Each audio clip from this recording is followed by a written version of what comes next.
A você que nos acompanha de casa, estendo o convite que permaneça conosco para participar e interagir do comentário da Paraxá, conforme a leitura pública do terceiro ciclo. E também participar com o mais competente Minyan, que fala de Anussim para Anussim.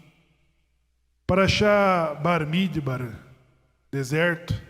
Estamos inaugurando hoje a leitura do quarto livro, no dia em que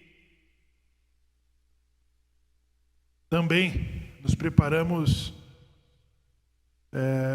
para uma data de santidade do Shabat, seguido de uma outra data sagrada que é Shavuot. Né?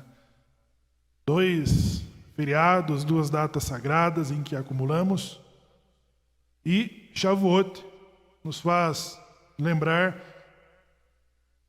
do momento em que Israel mereceu da elevação de receberem a outorga de Torá, da revelação divina, da forma como Deus se apresentou a todo Israel. E esta é a parte de que esta semana eu vi um presidenciável sendo entrevistado por um jornalista e esse presidenciável diz assim, ele tentou levantar uma cadeirante do seu estado físico e foi frustrado. Esse presidenciável que acho que é evangélico. Isso foi filmado, isso caiu muito mal e eu já vi 2 ou 3 entrevistas em que ele está tendo que responder esta questão. Mas para um desses jornalistas, ele perguntou assim, você tem fé? Acredita em milagre? Ele falou, não, eu sou judeu. Tá, mas você não acredita em milagre? Ele falou, não acredito em milagre.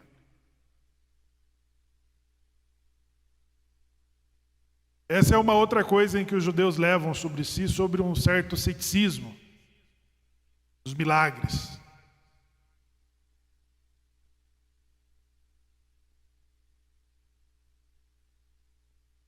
Você ser cético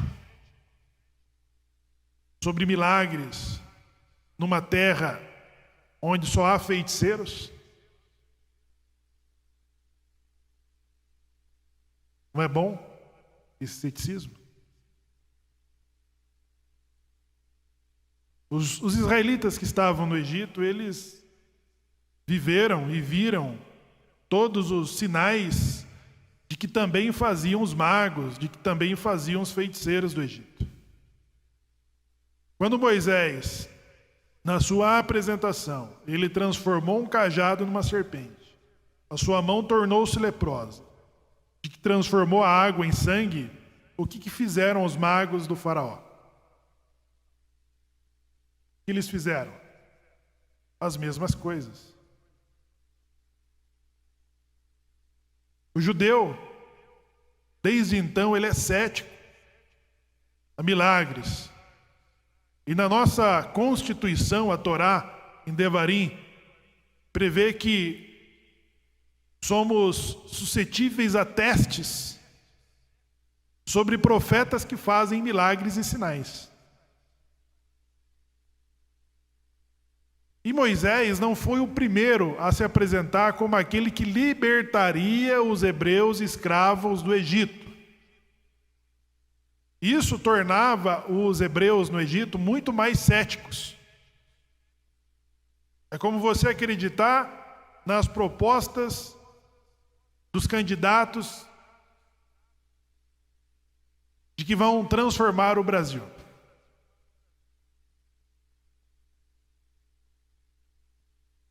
Você dá risada, né? E Moisés foi um desses. Moisés, ele teve uma missão muito difícil, que foi, primeiro, de ser convencido por Deus a aceitar essa missão. Porque Moisés falou, eles não acreditarão em mim. Para você convencer alguém, você precisa acreditar em você mesmo. E Moisés sabia desse histórico. Ele sabia,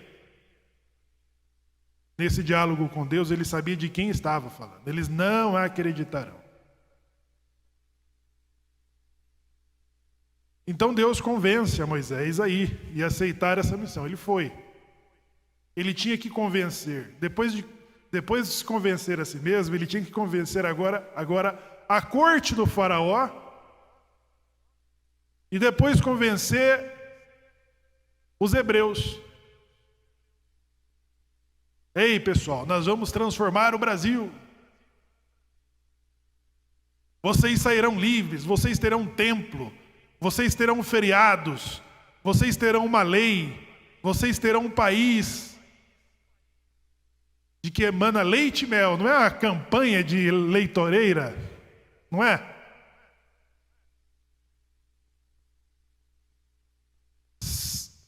Cinco de vocês colocarão 10.000 em fuga. Vocês ficarão ricos. Então, pessoal, para que Moisés fosse convencido por Deus para enfrentar essa bucha, Deus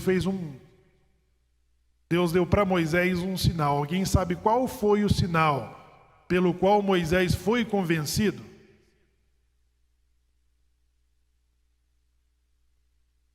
Alguém saberia? Do Minhã? Da comunidade, das mulheres? Qual o sinal que Deus prometeu a Moisés de que o convenceu a ir encarar essa missão?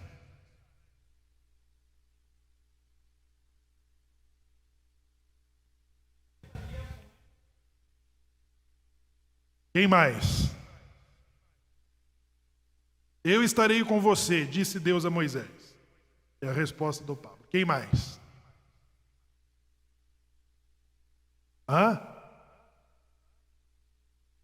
Aharon será por teu profeta. Você não vai estar mais sozinho.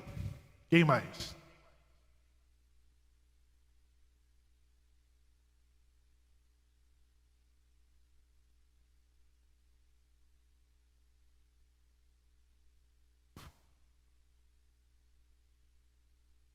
Que endureceria o coração de... Ainda isso, né? Ainda isso. E para os hebreus, qual o sinal que Moisés convenceria de que ele foi enviado por Deus?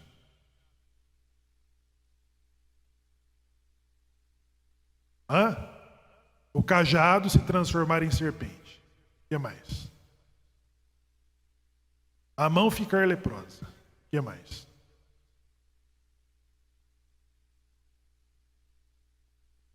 E a água em sangue.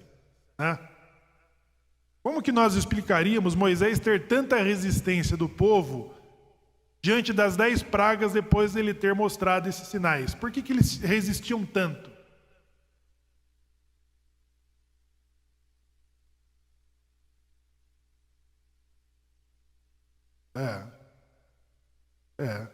Exatamente.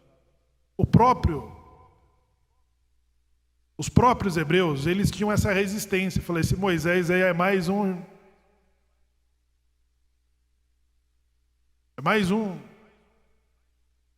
que vai nos fazer morrer no deserto através da espada do faraó. Esse ceticismo judaico, ele é reforçado pela lei de Devarim, dizendo de que se um profeta dentre vossos irmãos mostrar sinais que é milagres, milagres é contra a natureza.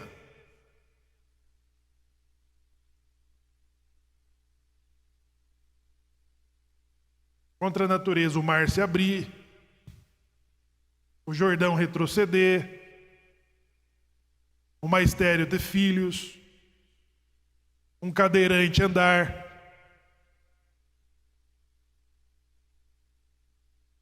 Qualquer um dessas ações é uma ação contra a natureza. E esse ceticismo judaico, ele nos acompanha até hoje. Sempre devemos ter uma reserva em relação aos sinais. E nesta entrevista, o Marçal perguntou para esse jornalista, de que eu nem sabia de que ele era um judeu. Ele falou: e você não acredita em milagres? Ele falou: não, eu não acredito nesse tipo de milagre.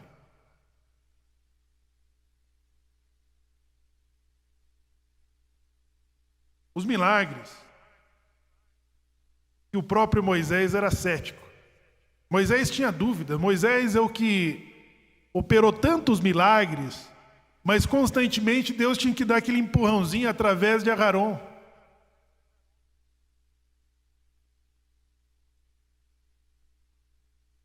E Moisés rezava a Deus, ele falava: cara, o cajado está na mão, faça.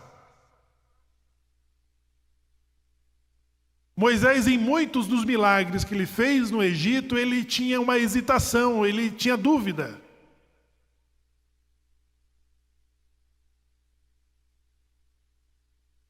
E Yehoshua ben Nun, que vai ser o seu sucessor, ele tinha muito mais domínio sobre a sua fala e dos efeitos que ele tinha sobre a natureza do que o próprio Moisés.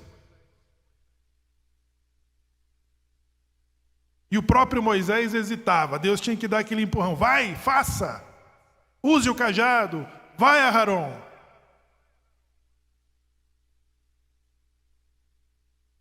Mas o sinal de que Moisés seria convencido de que Deus estava com ele só aconteceria 50 dias depois de saírem do Egito. Quantos milagres aconteceram nesse intervalo? Da primeira apresentação de Moisés até o momento em que todo Israel estava aos pés do Sinai. Quantos milagres houve até ali? Quantos? Somado com os 10 milagres ou as 10 pragas que os egípcios experimentaram. Porque o sinal que Deus deu a Moisés, ele se cumpre em Êxodo 3:20. Ele falou: quando tu tirares o povo do Egito, servireis a Deus sobre este monte. Qual era a reivindicação de Moisés ao faraó? A corte do faraó: libere o povo para que o povo possa prestar culto a Deus no deserto. Não foi isso? Esse era o pedido. Das 10 apresentações de que Moisés fez na corte do faraó, de que este era o sinal pelo qual Moisés seria convencido de que eu estarei contigo. Então, pessoal, Nachshon aparece como um dos príncipes da tribo de Judá na Parashá Bar-Midbar. Nós teremos outros destaques de que os desafios vão mostrar a coragem e a confiança de que alguns se destacarão. Nachshon, de acordo com a tradição judaica e os Midrashim, ele foi o primeiro a entrar nas águas do mar no momento em que Israel estava cercado pelas forças egípcias.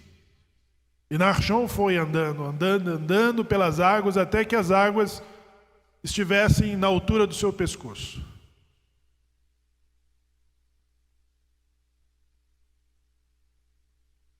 Mas serão coisas pontuais, como Caleb e Yehoshua, como Levi.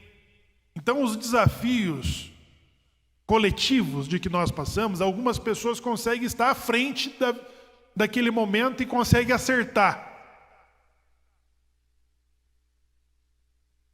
Olha só,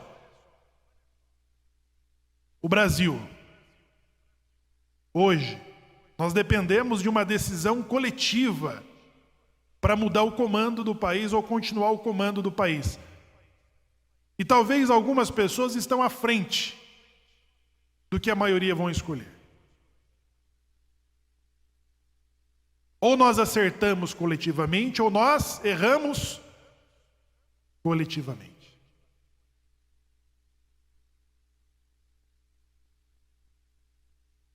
Então, o sinal de que Deus deu a Moisés está em Êxodo 3:12.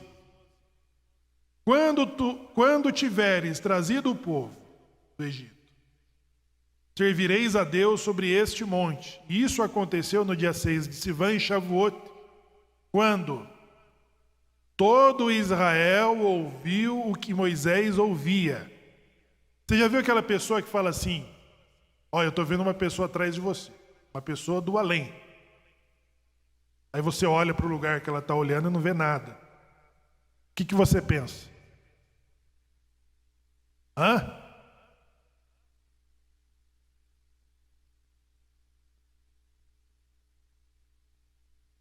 E Moisés era isso para o povo. Moisés é aquele que ouvia Deus, mas ninguém mais ouvia.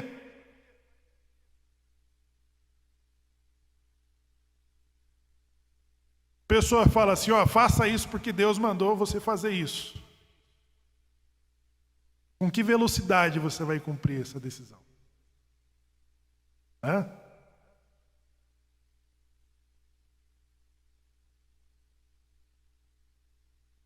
Tá, mas se o presidenciável fizesse o cadeirante levantar da cadeira lá, como ele pretendia, se ele tivesse conseguido, e aí? Ele teria vantagem nas eleições?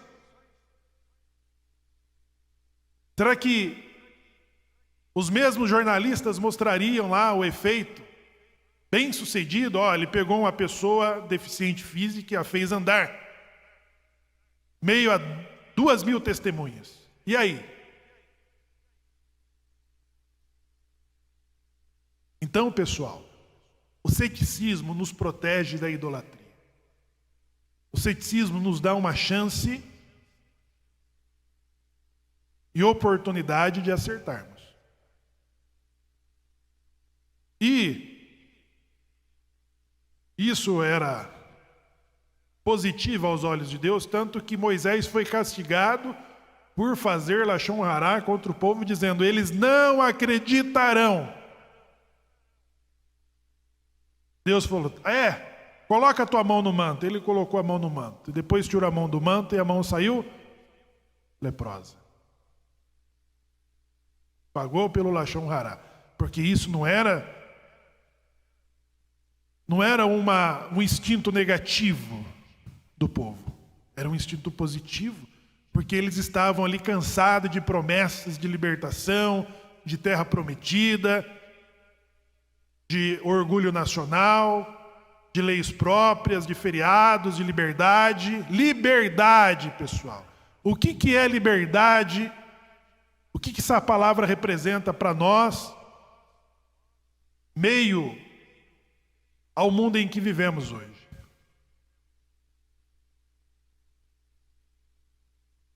Então, a festividade de Shavuot, que nós vamos celebrar nesta noite, representou a eliminação da dúvida. Sabe o que é isso? Porque aquela pessoa que falava assim, eu ouvi Deus falar comigo, você fala, negócio estranho é esse, por que ele não fala comigo também? Então o que acontece? No pé do Sinai, Deus vai fazer os 10 pronunciamentos e todos ouvirão. Todos ouvirão o que Moisés ouvia sozinho. Todos serão alcançados pela visão extraordinária de que Moisés tinha tido antes deles. No mesmo monte.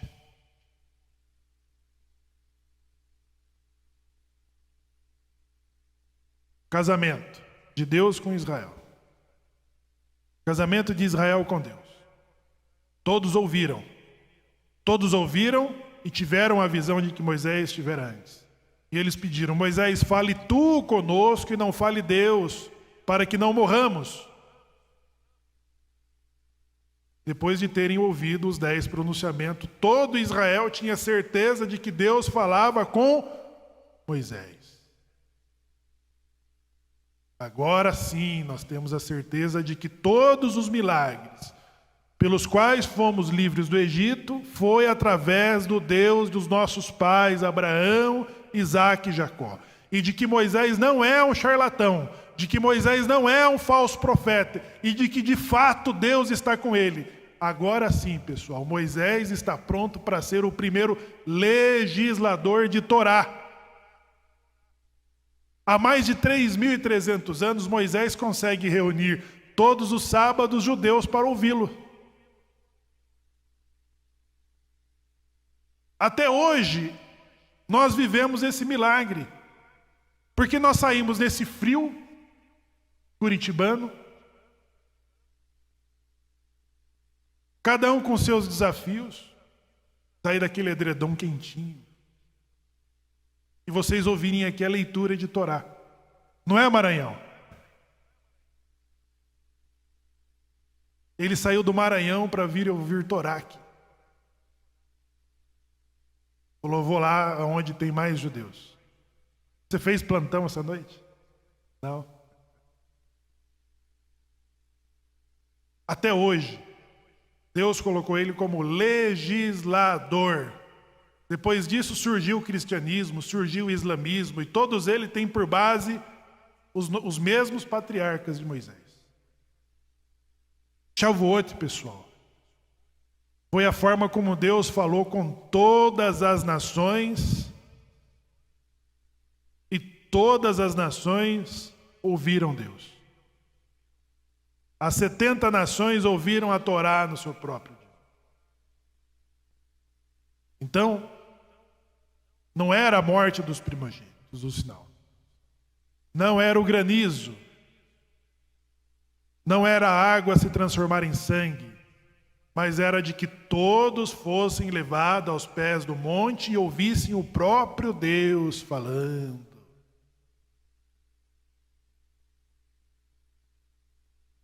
Todos tinham certeza agora de que Moisés, na afirmação de Moshe Ben Maimon, na Idade Média, que diz que Moisés é o pai e mestre de todos os profetas. Ele é o maior dos profetas.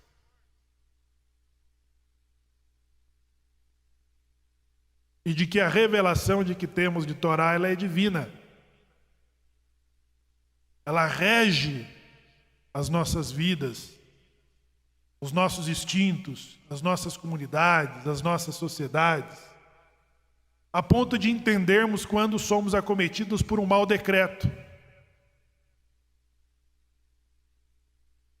por infortúnios, por perseguições, por prejuízos, por enfermidades, ou por qualquer uma das calamidades previstas também na Torá.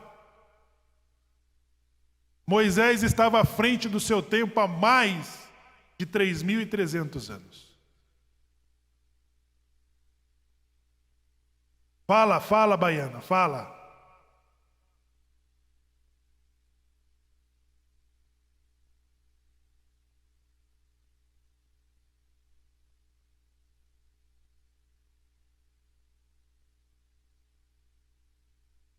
Eu estou falando dos maranhenses, mas tem uma baiana aqui também. É uma baiana que está vindo se juntar a esses judeus teimosos. Está se unindo, passando frio aqui, sendo testada. Então, pessoal, Shavuot tem essa representatividade para todos nós, que é o que vamos viver, né? A partir dessa noite, com a outorga da Torá, no momento em que Deus se revelou a toda a humanidade. Deus se revela às nações através dos descendentes de Abraão. Até hoje. Então voltamos para Parashá, Bar Midbar, deserto, quando o censo da contagem de todos os filhos que foram tirados de Israel, efetivos de homens de 20 anos em diante, que é o que formavam a defesa, que formavam o exército de Israel. Desta contagem, pessoal, Deus está fazendo a contagem de todos os que saíram do Egito, de todas as almas que saíram do Egito. E das contagens que se seguirão, elas acontecerão sempre depois de alguma calamidade em que temos baixas. Nós estamos acompanhando simultaneamente a guerra da Rússia e Ucrânia, e às vezes nós temos os números de baixas que ambos estiveram, não temos?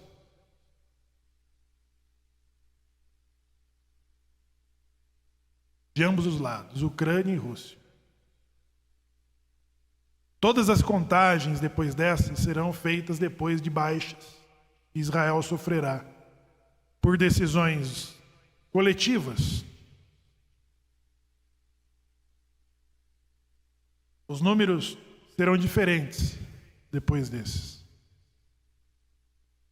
Mas o que podemos destacar está no terceiro ciclo da leitura pública que foi feito nesse Shabat, está uma contagem separada.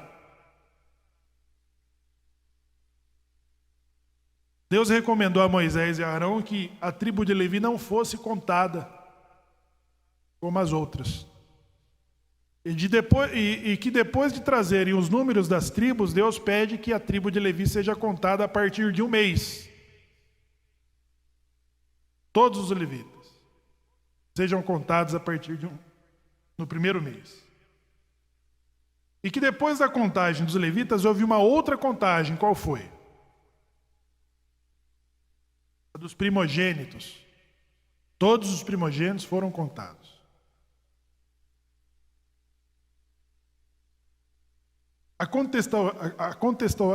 Vamos contextualizando aquilo que vamos estudar nesse próprio livro. Porque às vezes as escolhas são feitas e nós questionamos as escolhas que são realizadas.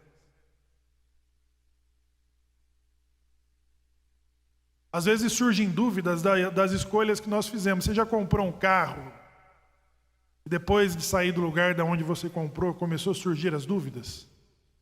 Uma roupa, uma casa, uma viagem. E essas dúvidas vão surgindo.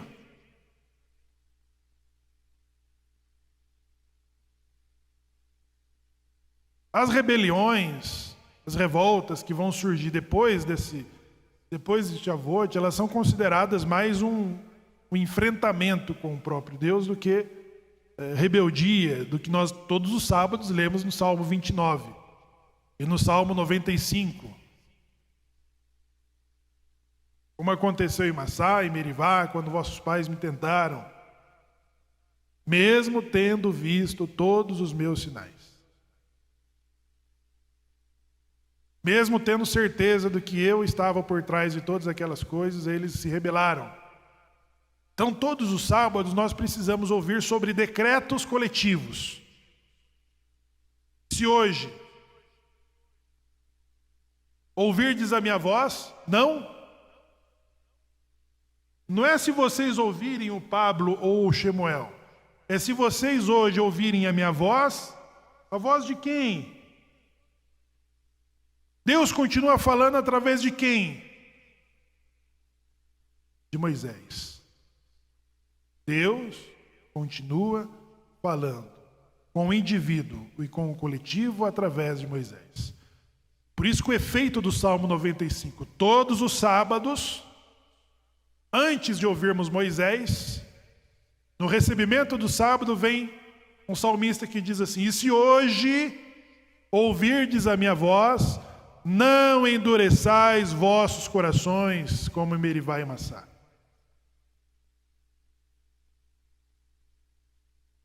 A contagem dos levitas, elas serão questionadas. A sua legitimidade será questionada. É normal. Quando você tem eleito o presidente que você não votou, você fica ali 4 anos insatisfeito. Fica. E quando você tem eleito o presidente que você votou, você tem a outra parte que não aceita. Chama-se oposição. Isso faz parte da democracia. Baruch Hashem, estamos nos acostumando com isso. Os judeus normalmente rezam até pelo presidente que ele não votou nas urnas. Porque é um dever nosso. Nós dependemos dos acertos dele. Mesmo que ele não tenha sido a nossa escolha nas urnas. Mas nós dependemos de que aquele cara acerte nas suas decisões. O Congresso, a Corte, todas as autoridades, nós dependemos que acerte. Quando você vai para as mãos dos médicos, principalmente de um cirurgião, o que você pensa sobre ele? De que ele tome as melhores decisões. E nós rezamos todos os dias dizendo assim: ilumine os nossos olhos com a sua Torá, com a tua lei. Porque também nós precisamos fazer escolhas assertivas, corretas. Os levitas serão questionados nessa contagem lá na frente por Cora. Porque Deus falou o seguinte: os primogênitos são meus. Quantos primogênitos temos aqui hoje? Eu sou o caçula. Quantos aqui são primogênitos? O primeiro filho. Juan Pablo.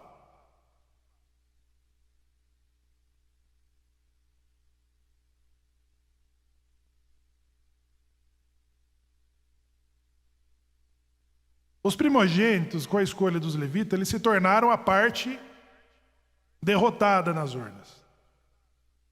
Porque primeiro Deus falou assim: os primogênitos são meus, no lugar de todos os primogênitos dos egípcios que morreram.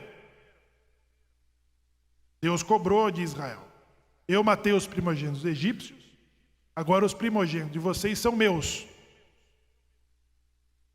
E o plano inicial de Deus com os primogênitos era de que eles fossem os Coanim, os levitas. Não os levitas, os sacerdotes. Logo, Deus teria em cada uma das casas um Cohen. Na tua casa, na tua casa, na tua casa, todas as casas teria um sacerdote, por meio de quem Deus iria ensinar Torá,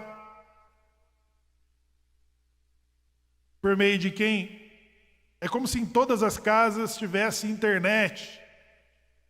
Por que as pessoas precisam de internet? Para ter conexão.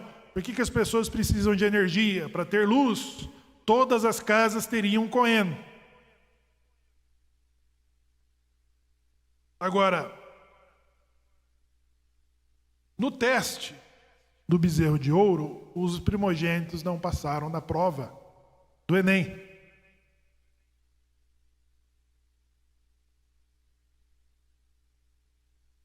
E os levitas passaram. E depois dos levitas passarem no teste, Deus falou assim: eu prefiro que os levitas sejam sacerdotes. Eles serão sacerdotes. E os primogênitos continuam sendo meus, mas não serão sacerdotes. Então a contagem que Deus faz, primeiro de todas as tribos, depois dos levitas e depois dos primogênitos que também pertencem a Deus. É comum nós vermos no Congresso ali a polícia,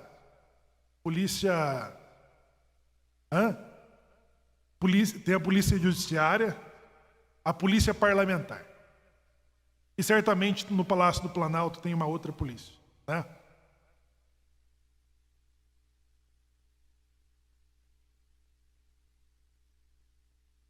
Os romanos, eles tinham uma polícia chamada Pretoriana. Quem pode me ajudar na pronúncia? Pretônia?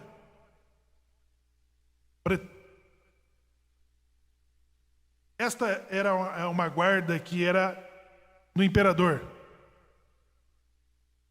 Quando vinham as os generais com as suas guarnições, centurião, e os generais que comandavam sobre milhares, eles não passavam do império com seus soldados, eles eram escoltados.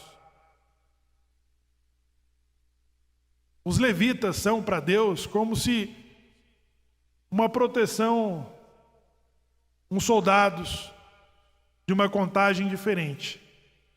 Contem todas as tribos, e depois me contem os levitas, e depois contem os primogênitos. Então, dessas contagens, de que o terceiro ciclo nos coloca a estudar sobre isso hoje, ela já nos explica antecipadamente sobre a revolta da não aceitação de quando você perde nas urnas. Porque às vezes nós perdemos nas urnas, nós podemos ser um derrotado consciente. Falar, bom, vamos torcer para o governo eleito. Eu não votei nele, mas preciso de que ele acerte. E vou me submeter às suas decisões. Os levitas serão questionados por Cora, que também é levita, mas por um motivo político. Ele vai incitar os primogênitos, dizendo, ei, primogênitos, vocês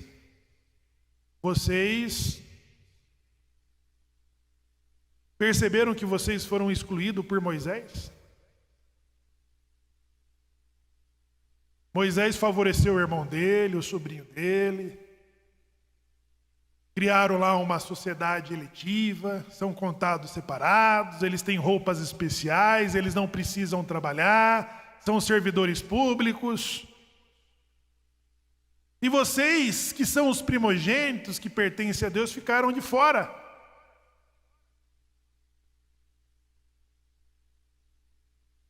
Vamos estudar sobre isso. A Parashá Korah. Mas isso nos ajuda a entender de que as escolhas, elas não acontecem sem a aprovação dos céus. Em lugar nenhum. O que tememos é sobre a elevação de que temos. Por exemplo, a geração que merece ter na história um Hitler modificando o mapa, o globo, a política, e decidindo sobre quem vive e sobre quem morre, é porque é uma geração de pouca elevação. Hoje nós temos um presidente que, com a intenção de levar a embaixada brasileira para Jerusalém, levou o escritório mediante a forte oposição.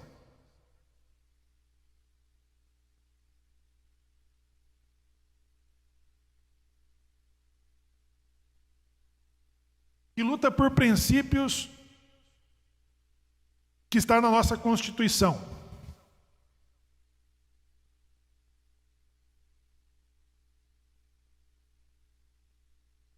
Mas que Deus nos livre de ter um líder,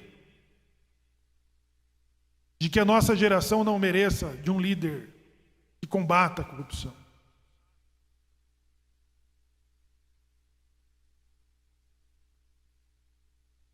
E que seja agressivo a Israel. Eu já escolhi mal nas urnas. Meu dedo foi lá e apertou. Uma escolha de que o Itamaraty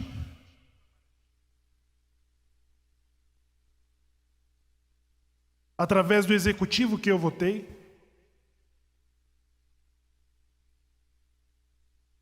votaram nas resoluções da ONU contra o Estado de Israel, favorecendo Irã, Hamas. Eu não estou falando do Palestina, não, estou falando do Hamas, do Hezbollah, no Líbano. Nós tivemos dinheiro dos nossos impostos financiando túneis do Hezbollah contra civis judeus. Aí eu pensei, poxa, eu dei o meu voto para isso. Entendeu? Então hoje eu faço duas escolhas nas urnas. Eu faço uma escolha de um programa de político que representa as minhas necessidades e das minhas famílias, da minha comunidade, que é educação, segurança, saúde, riqueza, liberdade e uma boa relação com Israel. Uma boa relação com o Estado de Israel.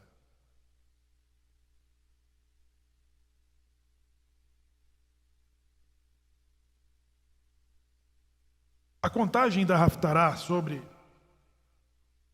profeta Oséias, ele fala sobre um casamento, não fala? Ele fala sobre uma relação conflituosa, na verdade.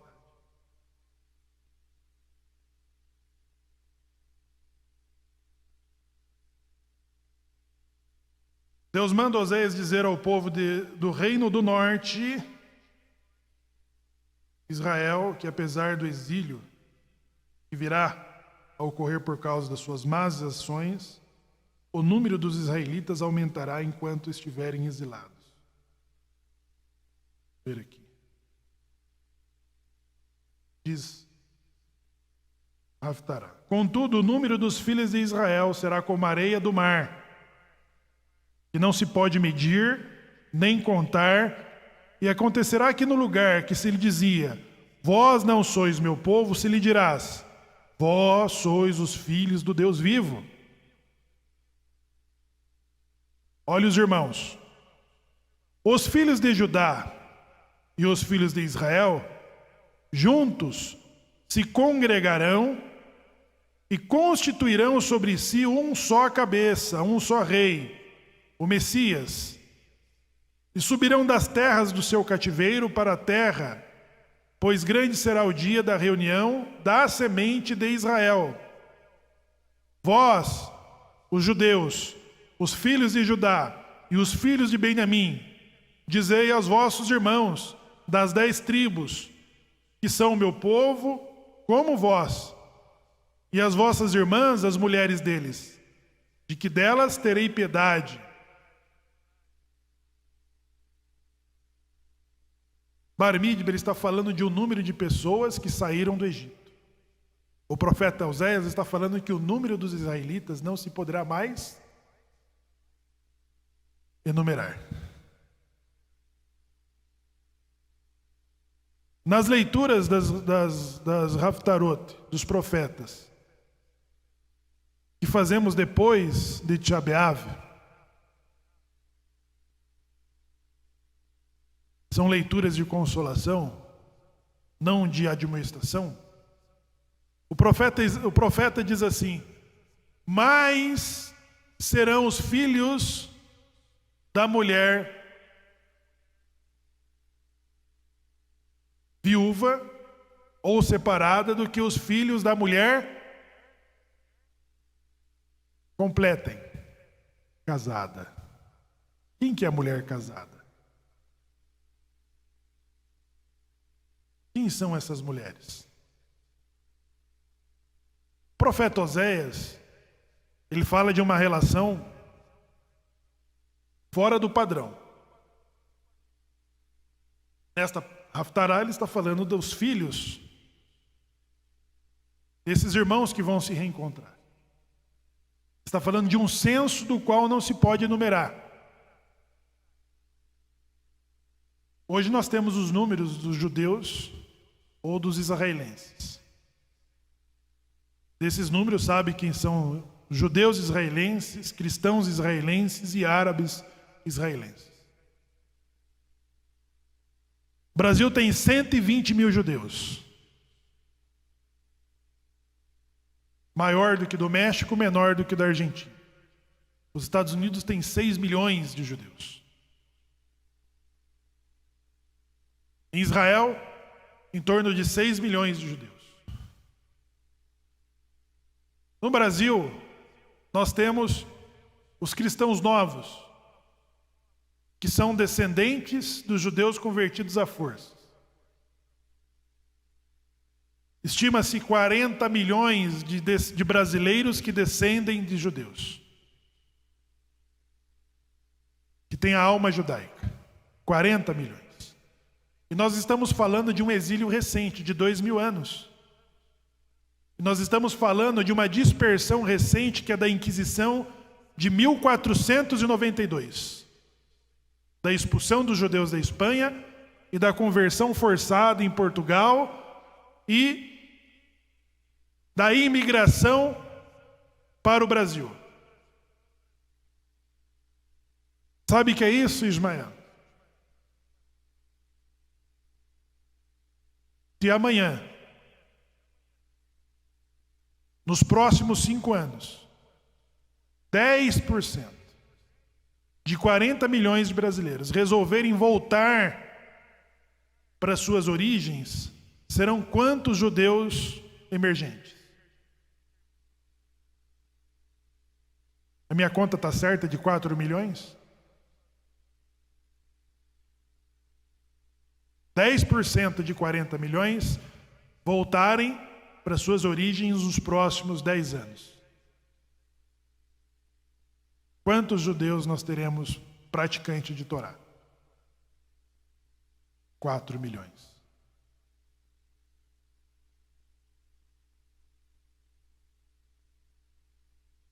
E do judaísmo organizado, 120 mil.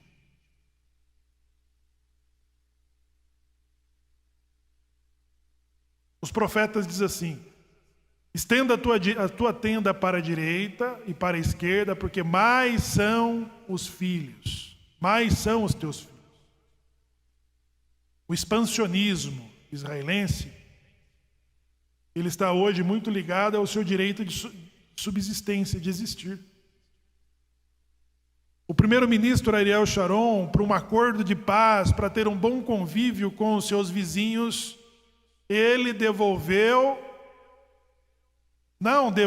ele entregou a faixa de Gaza.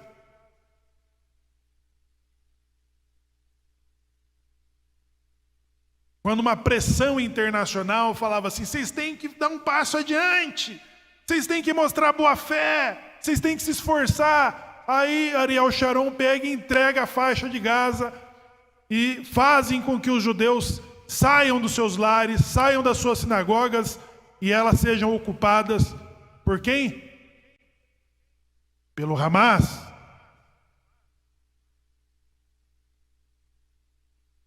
Eu achei interessante e curioso porque que Ariel Sharon, logo depois disso, foi acometido de um coma.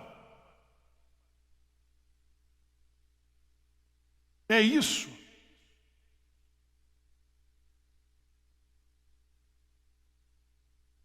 Qual foi o resultado desse esforço da paz? Nós colocamos o bandido no quintal da nossa casa para atirar, para apedrejar, para instigar. Ariel Sharon morreu de coma, depois de ficar mais de 5 anos em coma.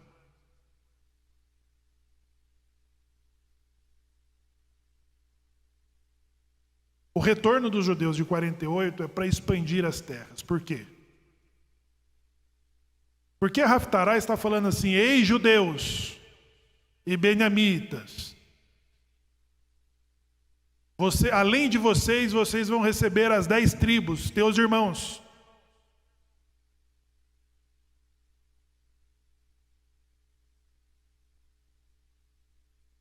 Que são filhos, e fala: contesta a tua mãe, fala do comportamento dela. A mãe de que ele está falando é Israel. É Israel das 10 tribos, que se separou do reino da Judéia, e foi para os seus amantes,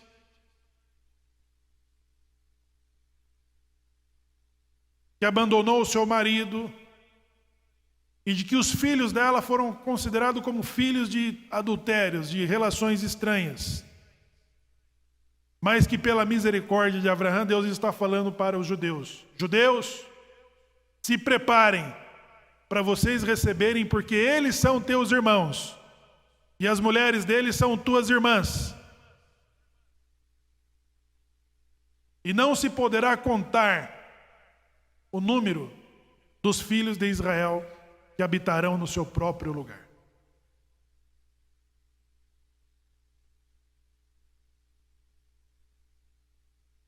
Está tendo um alerta, pessoal. Estamos vivendo momentos tensos e complicados. Israel se preparou para uma lei chamada, uma medida chamada de José. Sabem o que é isso?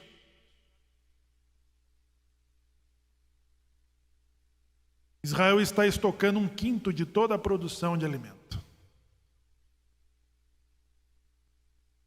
Lembram de José?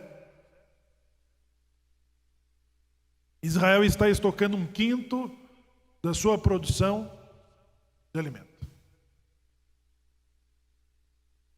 Os Estados Unidos teve 1/5 da sua produção queimada, mais de 20 ações que estão queimando celeiros e produções norte-americanas. Estranhamente, mais de 20 incêndios estão consumindo produções e estoques norte-americanos. A ONU decretou recentemente o alerta de que 1/5 da população mundial poderá enfrentar a fome.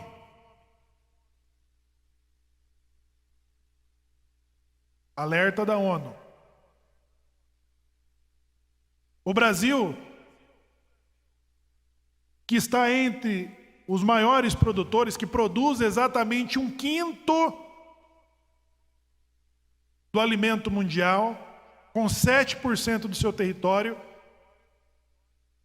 poderá sofrer uma alta sabotagem. O senhor Edson Fachin está decretando uma lei do Marco Zero, que vai destinar mais de uma área somada a todo o Sul, Paraná, Santa Catarina, Rio Grande do Sul e o Sudeste, de reserva indígena. Sabe o que é isso? É você criar um outro Brasil dentro do Brasil. E de comprometer a produção do alimento no momento em que o mundo está acendendo uma luz de alerta para a fome mundial.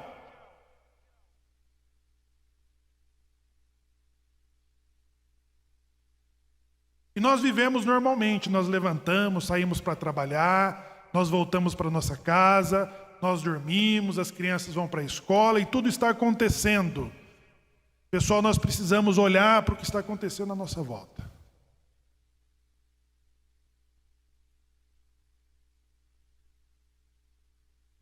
No momento em que precisamos expandir as contramedidas das previsões que são dadas, existe uma ação de alta sabotagem. Israel está guardando 20% de sua produção para deter a possível fome que poderá chegar. Os Estados Unidos estão sofrendo alguns atentados misteriosos. Ninguém está sabendo explicar o que está acontecendo. E um juiz poderá determinar nos territórios em que não poderemos produzir.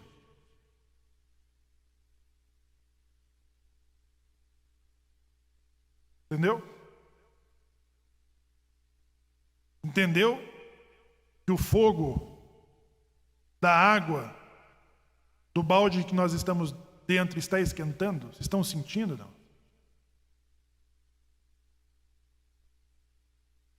O caldeirão que nós estamos dentro nós saímos de manhã, trabalhamos, voltamos para casa, os nossos filhos vão para a escola, a gente liga o jornal, vê lá as mesmas notícias, e as coisas estão acontecendo.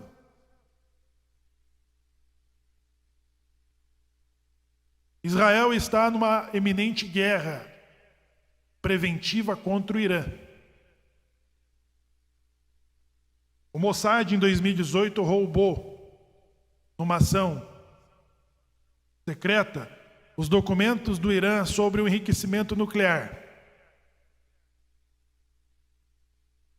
Pilhas e pilhas de documentos. Agora, as revelações recentes desses documentos dizem os lugares secretos aonde o Irã continua enriquecendo o urânio para um armamento, para um potencial armamento nuclear em 10 semanas. O que vocês vão fazer em 10 semanas? Praia, férias escolar, Rosh Hashanah, todas as programações do nosso cotidiano vai meio aos acontecimentos.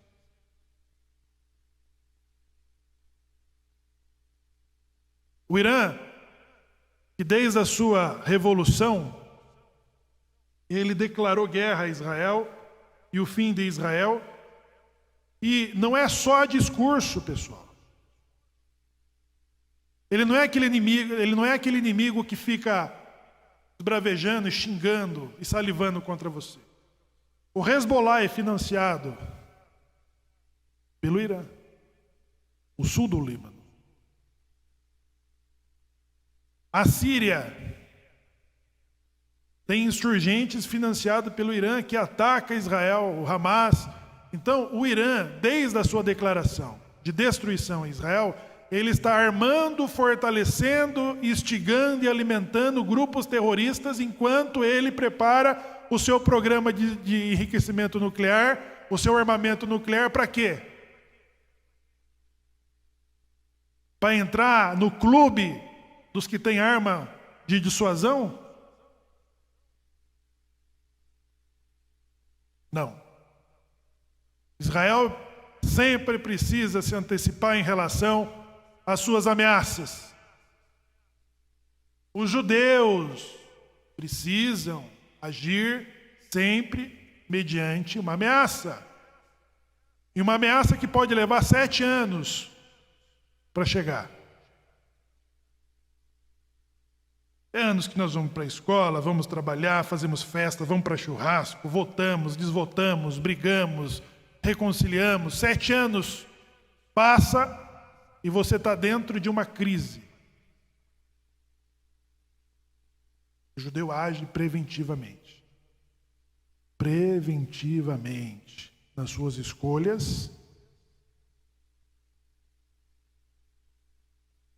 nas suas decisões e principalmente nas ameaças. Então a guerra,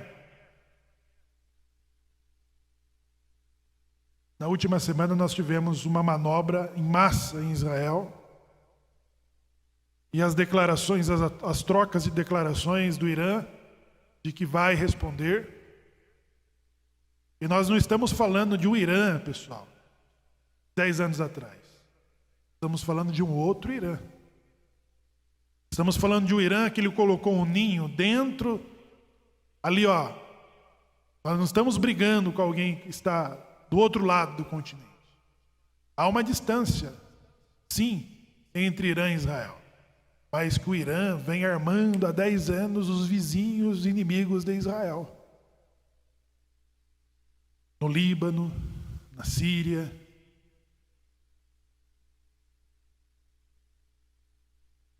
A resposta de que o Irã pode dar, ela está ali já plantada do lado de Israel. Nós tivemos recentemente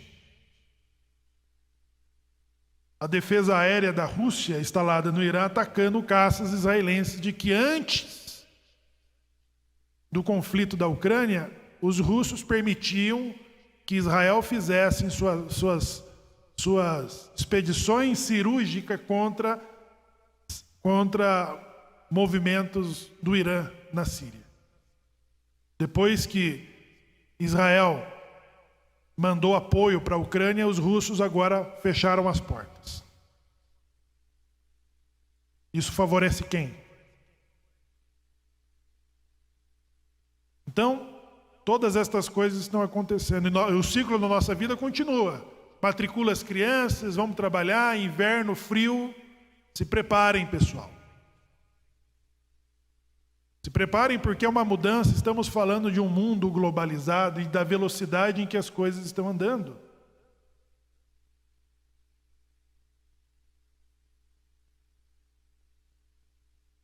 Que o Eterno tenha compaixão, que nós possamos merecer do lugar de onde estamos a proteção divina e de que o nosso país esteja representado e posicionado do lado certo, que a nossa política nacional esteja preparada. Então, isso também depende das nossas escolhas. Nós, judeus, precisamos nos programar de que as nossas riquezas estejam dentro de uma sacolinha.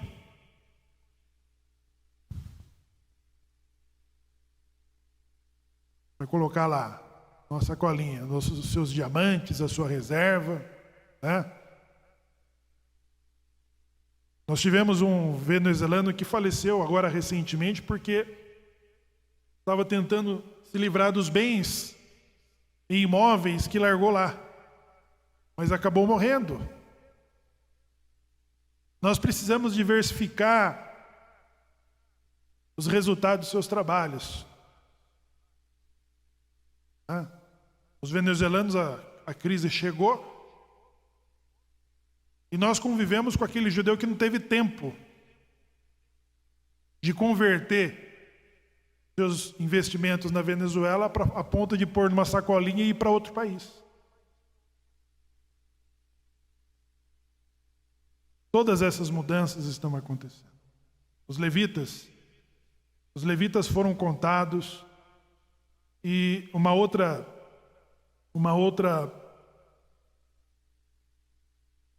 forma de contextualizar a paraxá de um decreto coletivo que Deus emite.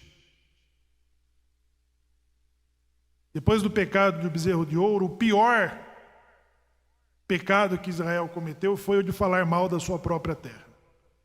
Os espias. E todas as pessoas que choraram e lamentaram com a má notícia da sua própria terra, falando de que seus filhos seriam presas dos seus inimigos, Deus falou assim: vocês morrerão nesse deserto, e os vossos filhos, de quem vocês disseram que seriam presa dos vossos inimigos, eles herdarão a terra e vocês morrerão aqui. Todo homem de 20 anos em diante que saíram do Egito morrerão nesse lugar. Então prestem atenção na questão do censo. O censo está associado a decretos coletivos ou individuais, porque nós tivemos Caleb e Yehoshua, que foram contados com 20 anos da saída do Egito, e eles não sofreram com esse decreto, porque diz assim: o Espírito de Deus estava sobre eles. Por isso, eles não sofreram com esse decreto. E a família de Levi, que foram contados à parte, também não estarão nesse decreto coletivo de que condenou toda uma geração a permanecer no deserto sem ter o direito de entrar na terra. Precisamos alinhar as nossas escolhas positivamente, ter uma agenda positiva sobre o que acontece no mundo de conflitos, no mundo de interesses. Precisamos alinhar os interesses da nossa comunidade.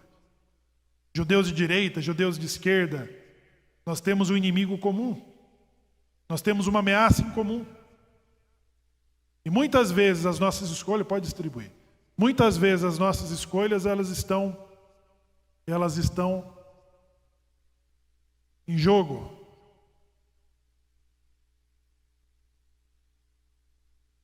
Eu me lembro do que o primeiro-ministro Netanyahu, no último ataque do Hamas contra Israel, ele diz assim aos líderes do Hamas: agradecemos o que vocês fizeram, porque há anos estamos tentando unificar os judeus. E vocês acabaram de unir todos os judeus.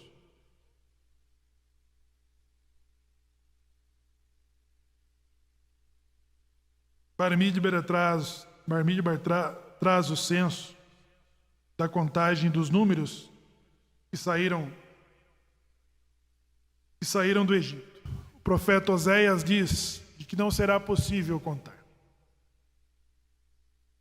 Eu acho que Abacuque diz assim: aquele que espalhou Israel voltará a congregá-lo no seu próprio lugar. Então, pessoal, nós estamos vivendo os momentos da Geulah, momento da redenção,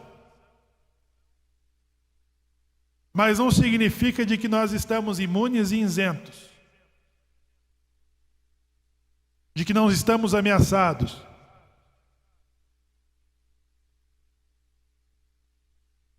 Não significa. Brasileiros, não estamos imunes, não estamos isentos, não estamos livres de ameaça, não estamos. Judeus, brasileiros, não estamos imunes, não estamos isentos dos perigos iminentes. Estamos na Geulah? Estamos. Mas devemos estar atentos sobre nosso alinhamento, sobre a nossa posição defensiva, e da forma como você protegerá a sua família, da forma como nós protegeremos a nossa comunidade. Vamos em frente. Quero desejar a vocês um excelente Shabat, e que esse Shavuot, ele possa representar para nós a voz daquele que foi o legislador eleito, e eleito mais do que o Datafolha define. Os filhos de Israel dizendo: Moisés, fale tu conosco e não Deus, para que não morramos. Cada pessoa que é chamada a Torá, nós falamos: e vós, que vos unistes ao Eterno, estáis todos vivos hoje. Que a Torá, desse Shavuot, da contagem das semanas, ele possa fortalecer a alma de todos os judeus, possa fortalecer a alma e incendiar todas as pessoas cujo sangue e o DNA pertence a Abraão, para o chamado que Deus está fazendo, o chamado de volta. Todos nós estamos sendo chamados para Geulah, para a reunião deste censo de que diz o profeta: não será possível contar. Perdemos a conta, porque fomos espalhados com uma missão de influenciar o mundo, nós e nossos irmãos, para diferentes lugares, para que hoje pudéssemos voltar e fazer diferença. Nós vamos para o Kiddush de Shabbat. Você que fica aqui, nós teremos Minian está pedindo a palavra. Deixa eu só concluir aqui. Nós teremos um almoço.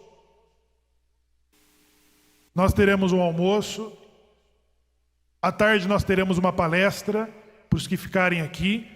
E à noite, logo depois do horário da Havdalah, nós teremos o início do Arvit, com as rezas especiais de Shavuot, quando então concluiremos a contagem do Homer para o 50º dia e fecharemos a semana completa desta contagem. Juan Pablo, acho que o microfone não está funcionando. Usa esse aqui.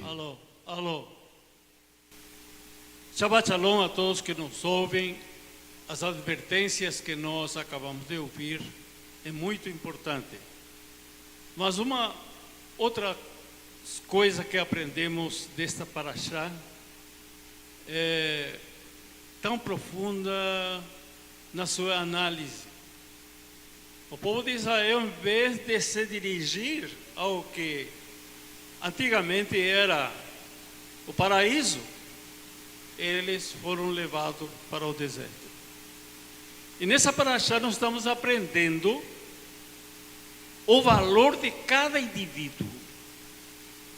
Eu quero dizer à congregação presente que cada um de vocês aqui são importantes. Porque quando foi feita a contagem no deserto de Israel, indivíduo por indivíduo, para formar a coletividade. Então, cada um de vocês que vem à sinagoga, cada um de vocês que participam, seja no seu lar, seja na sua comunidade, daquilo que nós estamos transmitindo aqui, é importante levar em conta. E o mais interessante é que cada um de nós temos a nossa individualidade. Se eu perguntar para nossas haverás que estão aqui, haverós que estão aqui presentes, como você tempera o feijão? Eu gosto de muito condimento, de muita pimenta, de muito, tudo aquilo que pode me dar um paladar. Mas tem gente que não gosta. Cuidado, põe só cebola e alho, é o seu paladar. E cada um na nossa individualidade aqui, temos o que oferecer. Eu pergunto, o que você está oferecendo para a nossa sinagoga aqui? Tua presença é importante. O fato de você vir no Shacharit, para nós é uma força, porque veio esse haver aqui perto de mim, aquele outro, vemos as nossas haverós, vemos as crianças, vemos cada pessoa, ouvimos o nosso moré, as explanações que nos dão, nos fortalecem, nos animam, nos dá coragem para essas advertências que nós ouvimos. Portanto, a tua presença aqui é indispensável. Tão gostoso ver na hora do Kiddush, aquela conversa, aqueles abraços, cada um sorrindo para o outro, vai levar dentro do seu coração esse ânimo. Não, eu preciso da extensão da minha casa, que é a sinagoga. Interessante, cada um de nós tem um valor infinito e insubstituível. De uma forma geral, essa individualidade é expressa pelo fato de que o povo judeu é subdividido em 12 tribos distintas, cada uma das quais recebeu uma própria bênção única do seu progenitor. Você foi chamado para estar aqui, por isso você está aqui. Muito bom. Então, gente, vamos valorizar isso, a nossa presença, aquilo que você pode fazer. Eu já repeti uma vez, vou repetir outra vez. Cada um traz um salgadinho, cada um traz um bolo, cada um traz uma coisa, e todos nós compartilhamos juntos. Então, valorize a tua sinagoga, valorize a tua frequência aqui. Não seja que por qualquer coisa você deixe de vir, porque é importante a individualidade na coletividade, para formarmos aquela força e influenciarmos outras pessoas que vocês conhecem, que gostariam de estar aqui, mas por alguma coisa não está aqui, para que venham também. Cada israelita foi identificado, cada um foi chamado, e formaram 12 exércitos, no sul, no nascente, no poente, enfim, cada um defendendo, quer dizer, individualmente defendendo a coletividade. E isso que nós devemos levar à frente. Parabéns a todos os que estão conosco e aqueles que estão com pretensão de vir. Unamos-nos. Fale.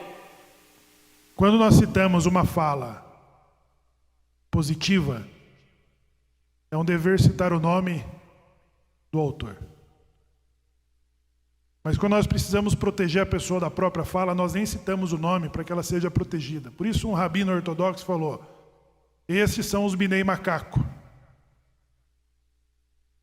Então, se você é considerado de Binei Macaco, de judeu de segunda classe, ou judeu emergente, eu quero encerrar com a fala do profeta Oséias, que diz: Contudo, os filhos de Israel serão como a areia do mar. Não se pode medir, nem se pode contar. E acontecerá que no lugar onde se dizia, vós não sois meu povo, Tombinei macaco, se lhes dirá, vós sois os filhos do Deus vivo. Os filhos de Judá e os filhos de Israel, juntos, se congregarão e constituirão sobre si um só cabeça. Shabbat Shalom.